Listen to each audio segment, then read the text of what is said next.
guys in the dark.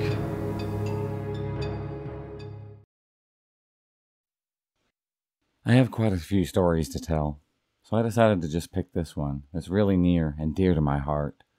This happened right after I was promoted to crew lead. It was really demoralizing. So I happened to be working the opening to Into the Spider-Verse. Lovely movie, by the way. I love the style. These two larger women come up with their 4 combined children. They only have 4 tickets for the movies. All of them are children's tickets. That's fine. We're in a mall after all. I direct them to the theater and let them know politely that they can't stay in the theater past the starting time since they don't have any of their tickets. They gave me the evil eye and then walked away. At this point, I noticed they're spitting sunflower seeds all over the floor. I politely informed them that they can't have those either, which they obviously ignored. At this point, I was learning when to pick my battles, so I just let it slide. They would be out of the theater before even getting their kids settled anyways. Or so I had thought. 20 minutes after the movie started, one of my ushers informed me that they hadn't come back up. I sent him back to go get them while I stood, and I took tickets for him. He came back, followed by the woman. They were spouting abuse in venomous, whispered tones about how we crackers were discriminating against them. I just smiled, and I kept on working. About 20 minutes later, they're back. They say they need to check on their kids, and one of them has a ticket this time. All right, that's fine by me. No sunflower seeds, though. They just ignore me, push right past me, and just go right back. A customer comes up, alerts me that upon entering the theater, one of the women had screamed, "Get your asses down here, you're going to the bathroom." Obviously, at this point, it was well into the movie, and that just wasn't okay. So I went back. I waited outside of the theater.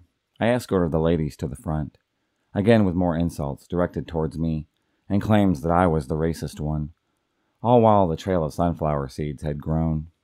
At the ticket stand, I told them that I would refund the ticket, but under no circumstances would they be allowed back in here a third time.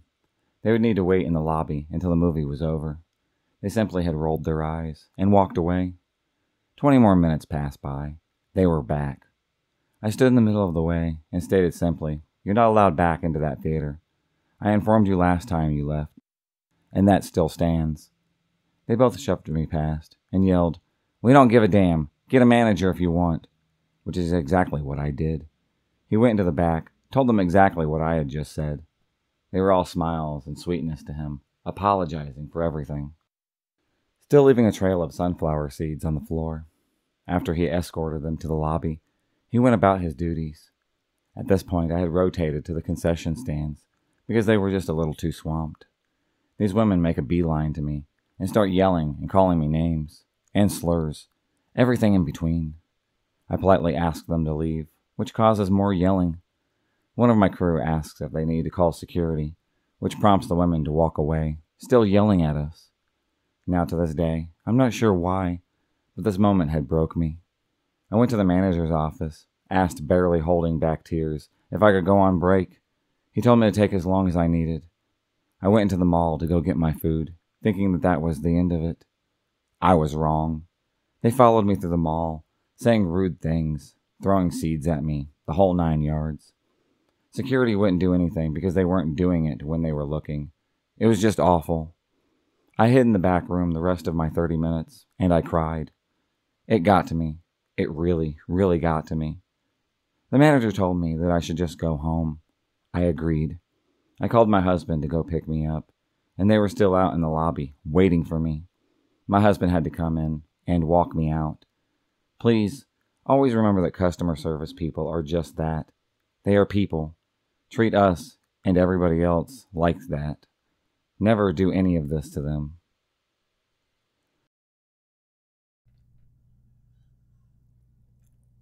I worked at a small-town movie theater for a few years during community college.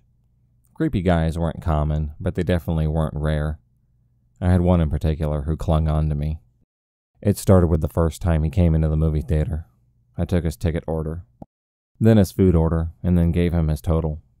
The entire time he was just intensely glaring at me. When he handed me his money, he grabbed the back of my hand and said, "Oh, I like your skin." Confused and trying to avoid confrontation, I said, "Thanks, I got it for Christmas," hoping sarcasm would deflect him. That didn't work. For the next year, he came in about every 2 months, and regardless of how long my line was of customers, he would wait in my line every single time. He started to get more aggressive once he realized I was avoiding him. I was behind the counter one day, stocking something. I wasn't alone, but to the customer's view, I was. My coworkers were in the storage room right behind me, door open so they could hear me, and he comes running down the hallway, straight towards me. Thankfully, my 6-foot-tall coworker came out of the storage room, and he instantly stopped. There were plenty of other things that he did. Follow me to the theaters, trying to follow me to the bathroom, and he even tried to follow me upstairs to the projection room once. But the creepiest thing was when he waited for me in his car. I don't know if you know, but when you decide to come to the 10:30 showing of whatever shit movie is out, theater employees have to stay there till it's over. I got out of work around 1 a.m. and started walking to my car. I heard the engine of a car already running, and I noticed the old stalker was just sitting in his car, smiling at me. I hear the door open to his car and see him beeline for me. I ran the fastest that I have ever ran to my car and locked the doors. Noticing he was beat, he walked back to his car, giving me the death stare the entire time.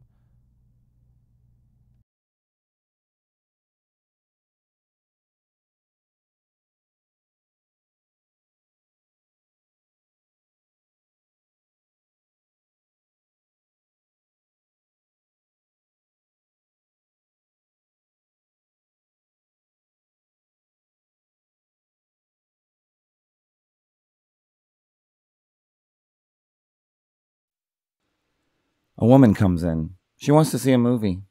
I think it was last year's Halloween release. Obviously, it was rated R. Okay, sure, that was no problem, right? Nah. My theater has this policy where if it's past 6 o'clock in the afternoon, children under the age of 6 aren't allowed into the rated R movies. And there is clearly an infant in the stroller. I go through my script. She's obviously not having any of it. Gets into a yelling match with my manager. Plays the race card as well. No shame on her part. The manager says to just let her go, so we do. We keep getting complaints about the child, but anytime we try to kick them out, it's the same old song and dance. Cut to the end of the movie. She comes out, all smug smiles. She says sorry, he had a bit of an accident, and then flaunts away. We go in, there is spit up all over the place, like this kid covered 3 to 4 seats, all over 6 rows in puke. It didn't seem humanly possible. All I can say is, honestly, the rules are there for a reason.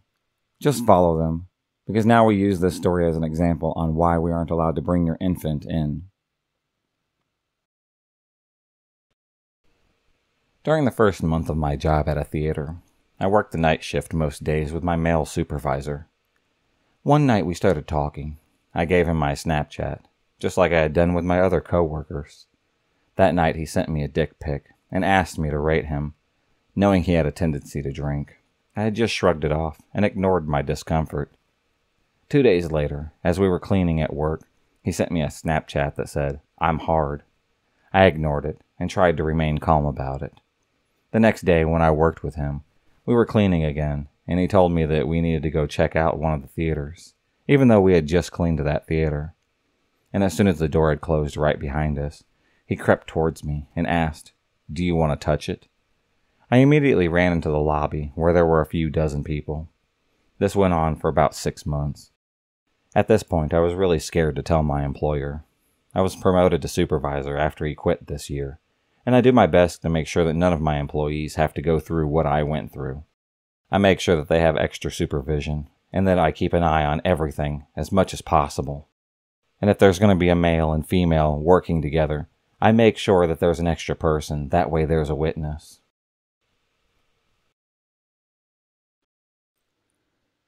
I went to go see Bill and Ted's Excellent Adventure in 1989. Some idiot theater employee was sneaking a smoke, threw a cigarette butt into the dumpster right outside of the theater. It caught fire.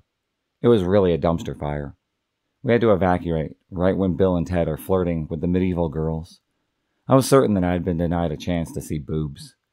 We got coupons for a free movie, but when I tried to use that coupon just a few weeks later, they told me that the coupon had expired. but there was no expiration date on it. Now my second story. I had heard a lot about this movie called The Crying Game when I was in high school. It was playing at the local discount dollar theater. I had skipped school to go watch it at like 1 in the afternoon on a Tuesday.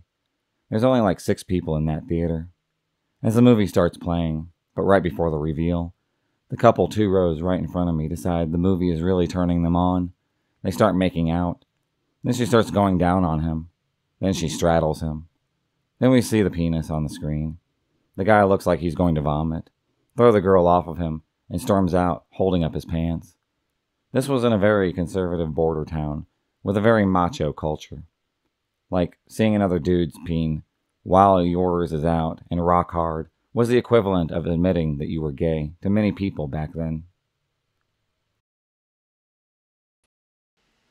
My grandmother, who's actually my great aunt, but she's like a grandmother to me, was kidnapped when she was 8 years old. It's a long story, but here it goes. She was sent off to babysit her 6-year-old cousin at the theater.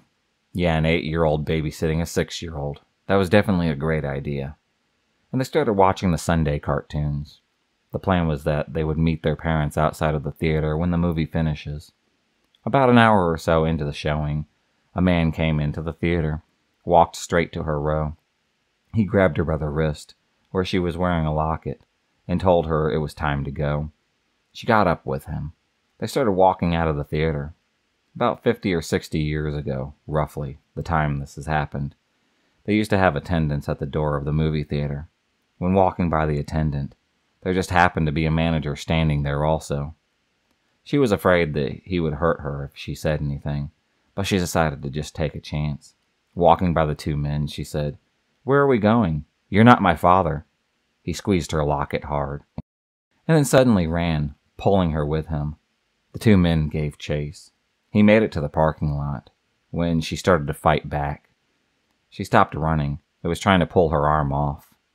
The man, now realizing they had no chance with her, threw her into the gutter, jumped into his car, and then he sped off. But not before someone was able to write down the license plate number. When she was questioned by the police, she wasn't really able to tell them much. She gave him his description, which she said the closest person that she can describe as looking slightly like him was George Costanza, and told them that he remembered he was wearing a green tie and had an accent. The police, having possessed the license plate by now, decided to pay him a visit. They had went to the house. The door was answered by a boy of about 11 years old. The police decided to walk in, found a man fitting the description. He had denied everything until they searched his closet. Balled on the floor was the same green tie that my grandmother had described to them. They took him in. He confessed to everything. This guy had a family, 2 kids, a wife. He was a Russian immigrant to come to work in a small Midwest town factory. What would he have even done with her if he had successfully kidnapped her? My grandmother says that she never got the answer to that. After she had chosen him in a lineup, her family was told this wasn't his first kidnapping attempt, or even his second, or his 5th. It so happens that it was his 11th attempt. He first started out with a girl of about 18. Then every time he failed, he went younger and younger, until he reached my 8-year-old, at the time grandmother. He was tried at court, and yet again was released after 6 months in prison. He went on to kidnap 2 more girls after my grandmother. When telling us the story, she showed us the scar of where he clenched down on her locket. Now I have 2 short stories that come to mind when I think of bad theater stories. I was working a box office shift during prime Oscar season. Our systems were down for 5 minutes. There was a metric ton of people in the lobby, from younger movie pass users to elderly people who don't know how to buy tickets online. I had to keep everyone from rioting, and then when the systems had come back on, tell them all that most of the shows had only just a few rows left to get a seat. The second was, I was working a section of the theater that only had 3 screens. Therefore, I'm the only one at that stand. A relatively new guy covered my break. I came back to the biggest line that I'd ever seen. The movies playing at the time were all kids' movies. One man had ordered 20 kid packs, which held up everything in line. Shit can be real stressful working there sometimes. I save a lot of money getting free tickets. I guess it's kind of worth it in the end, isn't it? If you enjoyed this video, please subscribe, like, and hit the bell for notifications on future videos and become a stalker of the night. And I'll see you next time.